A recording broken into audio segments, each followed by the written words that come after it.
intens bertemu ya. Cuma tadi memang kami undang publik untuk bagaimana selama ini sering banyak gorengan gitu ya. Ada goyah, ada retak, ada segala macam ya. Kami ini mesra-mesra aja ya, kami baik-baik saja ya. Maka kemudian tadi dipertontonkan habis sholat Jumat kita bertemu untuk kemudian mengundang media.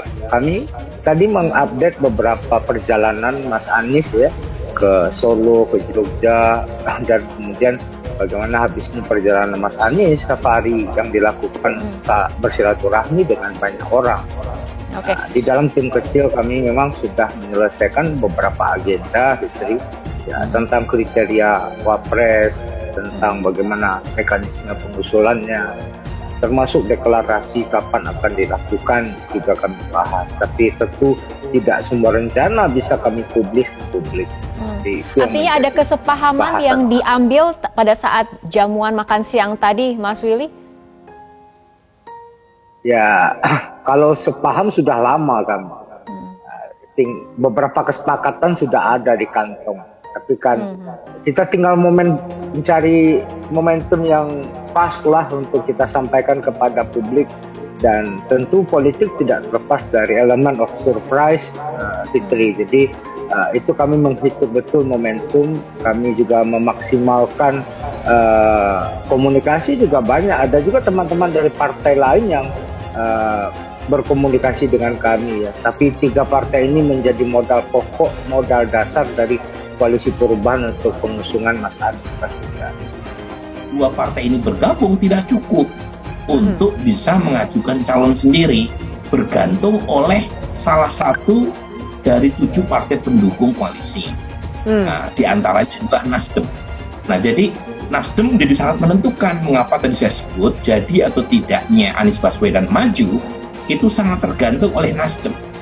Nah, kalau kemudian soal invisible hand ini dikaitkan dengan partai yang ada di sekitaran kekuasaan, maka Nasdem pula yang bisa menjawab, mengkonfirmasi atau membantahnya.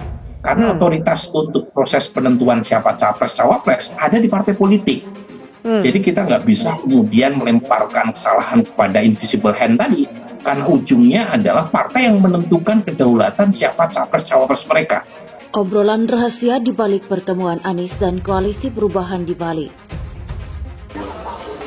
Seperti saya sering sampaikan bahwa proses yang sedang sekarang kita lewati adalah penuntasan koalisinya. Lalu sesudah itu nanti secara bertahap kita membicarakan mengenai pasangan. Dan semua opsi itu terbuka. Dan tentu nanti akan dibahas juga bersama-sama. Jadi saya rasa pada fase ini, itu fase kita lihat semua opsi, kemudian kriterianya sederhana kok. Bantu pemenangan, bantu solidaritas partai, dukungan, dan efektivitas pemerintahan. Dah, 3 itu aja. Koalisi perubahan masih terus diupayakan Partai Nasdem, Partai Demokrat, dan PKS dengan poros utamanya Anies Baswedan sebagai calon presiden atau capres. Ketiga partai ini intens melakukan komunikasi setelah batal menggelar deklarasi 10 November.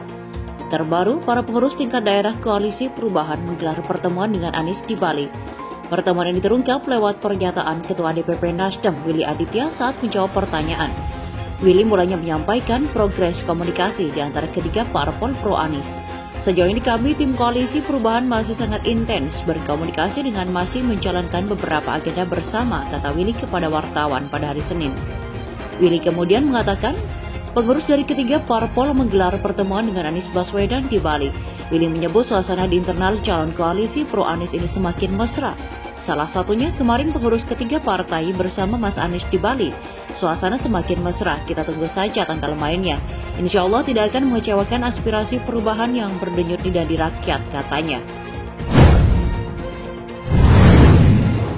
Pembicaraan rahasia.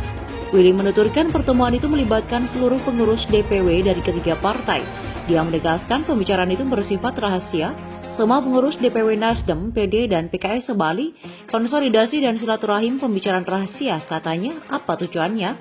Elit Partai Demokrat Herzaki Mahendra Putra mengatakan pernyataan Willy soal pertemuan perwakilan koalisi perubahan bersama Anies Baswedan. Dia mengungkapkan 7 pertemuan di Bali tersebut. Pertama, benar memang parpol calon mitra koalisi perubahan memang bertemu dengan Mas Anies Baswedan di Bali. Kali ini yang hadir adalah para petinggi dan punggawa Partai Demokrat Nasdem dan PKS di tingkat Provinsi Bali.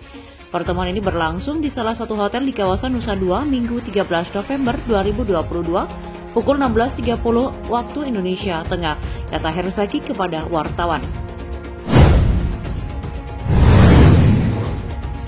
Herzaki menyebut Partai Demokrat diwakili oleh Ketua DPD Partai Demokrat 1 Made Mudarta serta Sekretaris DPD. Begitu juga rekan-rekan PKS dan Nasdem yang masing-masing diwakili oleh Ketua dan Sekretaris Pengurus Parpol bersangkutan di tingkat Provinsi Bali. Herzaki mengungkapkan pertemuan itu guna memperkuat kepengurusan ketiga partai di daerah sekaligus mempersiapkan rencana pemenangan koalisi perubahan. Ketiga, tujuan pertemuan ini adalah untuk menguatkan dan merekatkan kepengurusan 3 partai ini di tiap daerah, membangun soliditas sekaligus mempersiapkan rencana-rencana ke depannya terkait pemenangan koalisi perubahan, ucapnya. Herzaki mengharapkan chemistry yang terjadi di tingkat pusat dapat memperkuat fondasi di daerah, sehingga semangat perubahan menjadi semakin nyata. Harapannya, dengan chemistry yang terjalin sejak awal, baik di pusat maupun di daerah, membuat fundamental koalisi perubahan menjadi semakin kuat dan kokoh. Kemenangan perubahan pun menjadi semakin dekat dan nyata, ujarnya.